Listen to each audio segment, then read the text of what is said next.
Yes, indeed, this old wizard did manage to catch a cold. But come along now, you're almost late.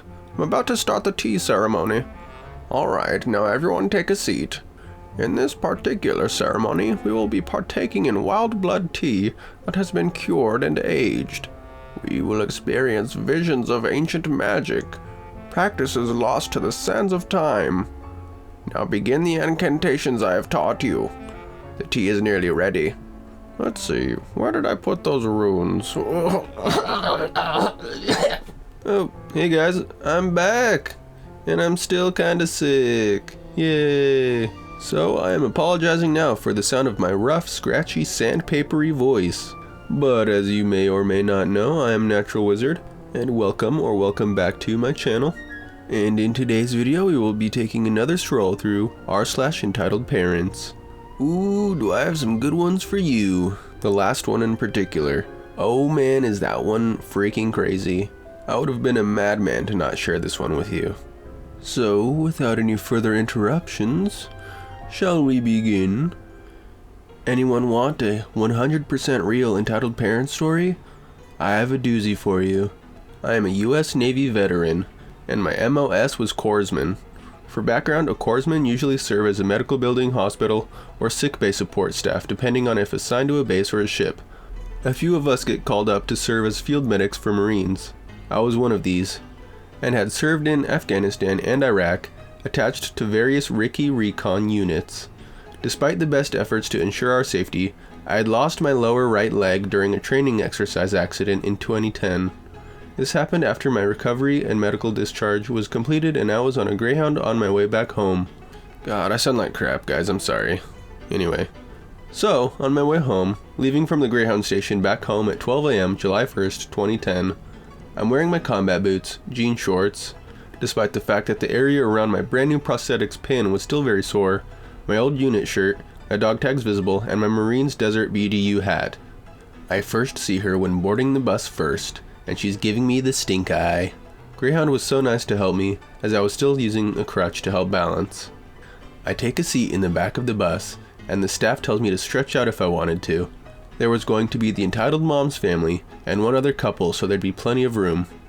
When I see her boarding, I can hear entitled mother declaring as loudly as she could that her dad would only be a moment, and that he was a veteran that had got messed up by Agent Orange in Vietnam, and it takes him a little long in the restroom. Earlier I had talked to the guy in the smoking area. He was a vet, and we had compared tattoos and talked about he, his unwed daughter, and two brats were going to the same city I was to visit his sister for the 4th. I, wanting to help a fellow vet, decided to speak up and confirm it was true. Mistake number 1. When she sees me there, in the 3-seater back row, and next to the travel toilet, she storms up and demands that I give the seat up to her and her little foobar kids, since her father was a disabled veteran. I point back to the rest of the empty bus and smile. Ma'am, I am a newly discharged disabled. That was as far as I got. The BZ rudely interrupts me. Bull poopy, you're just some cripple. The service doesn't let cripples in. Take off all that crap and quit pretending. At that point, I pull out my DD-214 and point to where it said that I lost my lower leg in a training accident. As the bus driver reaches us to pull her aside, to tell her to get off the bus, I motion for his attention and ask that she just get stuck up front with her kids, because, you know, look out for the old man. Mistake number 2. After he's boarded, he's told what happened and cusses her out before going back to apologize to me, before offering me a swig from his little flask. Eventually, I fall asleep. As the sun's starting to rise, I wake up to a pain that felt like someone had hooked the prosthetics pin to a car and was speeding off. I jerk myself awake and there's entitled kid 1 and 2, both pulling on it trying to get it off of me. I pop up screaming, "Get these little mayonnaise stains off my leg!" Peeved grandfather's meds are making it slow to wake up, he told me. But entitled mom was on her feet. "How dare you scream at my perfect little angels!" she screamed at me. At this, the bus driver was pulling over while I was trying to get their hands off my leg. "Get your freaking hands off of them!" Then be a freaking parent and freaking make them get their grubby little mitts off my freaking leg before I freaking throw you all off this bus. You shut the flip up, you lousy lying cripple. Let them play with it. They're curious. Besides, you're just a lousy fake vet cripple. And at this point, she's shut up by a peeved grandpa, who's removed his belt while coming up the aisle, starting to take the belt to her butt. He literally pulls her over his knee and starts spanking her. "Your little crap stains will be next if you don't leave his leg alone!" They make a beeline to the front of the bus at that point. When the cops get there, he even filled out a witness statement as to what she had pulled and helped me get her arrested. The rest of the trip, the entitled kids behaved, and peeved grandpa made it up to me with a lot more drinks the rest of the way. No clue what happened to the mom, but I heard the state of Maryland picked up the charges against her. Man, I feel bad for this guy. He's just trying to go home on the Greyhound after getting discharged from the military, after losing his leg in an accident, and he just happens to get stuck on a bus with this Looney Tune mom and her two crazy kids that just want to rip this guy's prosthetic leg off because they're curious. No, lady. Do you realize how disrespectful and inappropriate that is? Come on, control your crotch gnomes. Anyway, let's go ahead and move on to the next one. So this happened 2 days ago. It was my day off from work and I wanted some chicken. There isn't a KFC too far from where I live, so I decided to go there and get some food. I ordered a 4-piece tenders meal with an extra side of coleslaw. I drove up to get my food, and this is where the two idiots come in. Entitled mom knocks on passenger window. Me, confused, looking for debit card, rolls down window. "Hello, do you think it wouldn't be too much to ask if you bought my son some food?"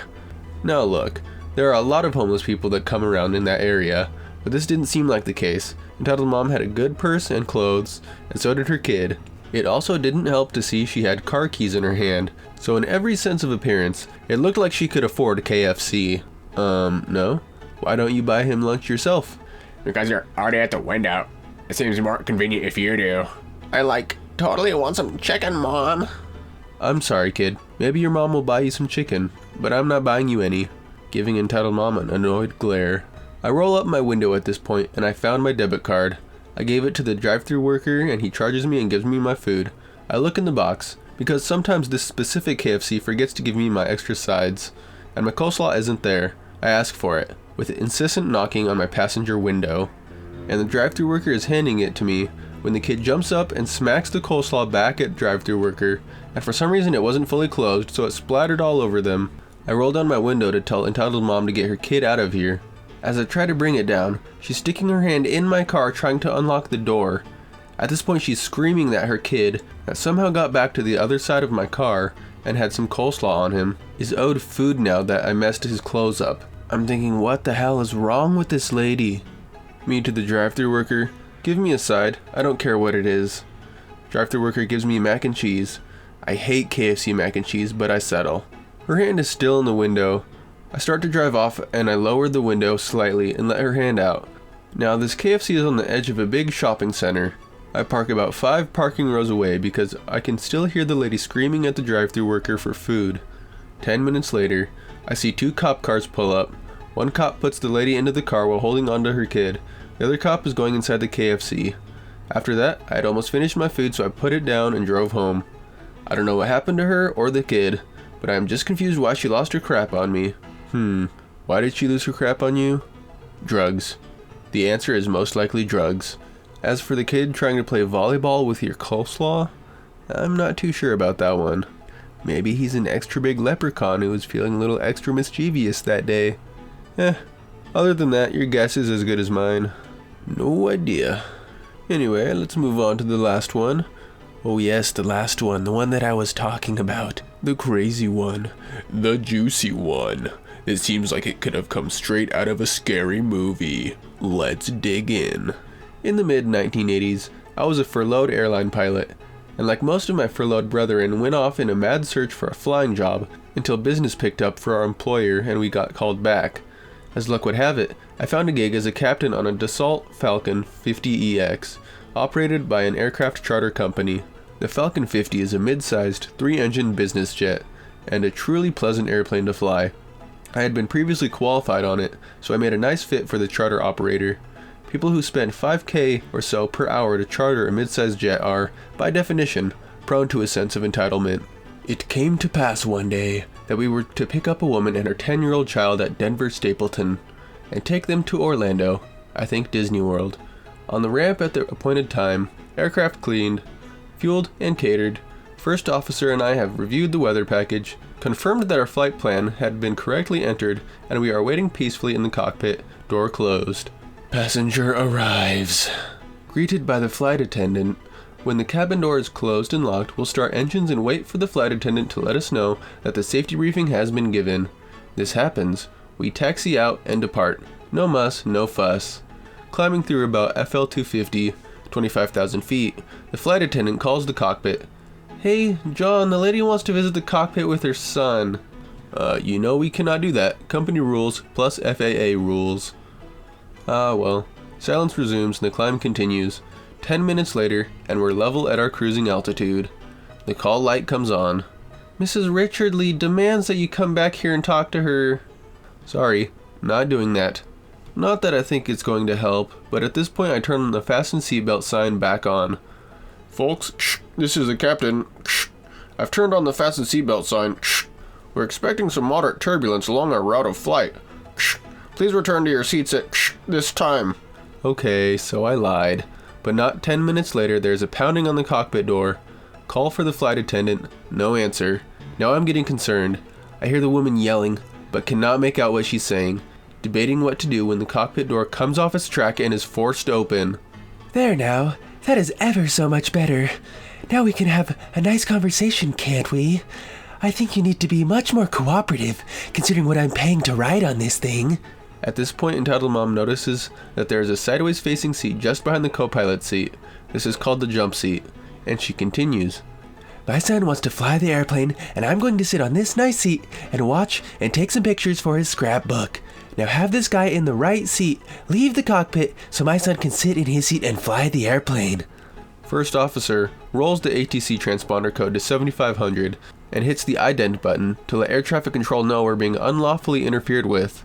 Entitled Mom informs us that there will be consequences if we don't comply with her wishes, and then says darkly, Your flight attendant knows about consequences. At this point we hear a resounding noise and discover that our flight attendant has smacked Entitled Mom in the head with a coffee carafe. Everything from here on is pretty anticlimactic. We restrained her, zip ties are wonderful, diverted it into St. Louis and had her arrested. U.S. Marshals are wonderful people. Through all this, the kid had apparently remained in his seat reading a book.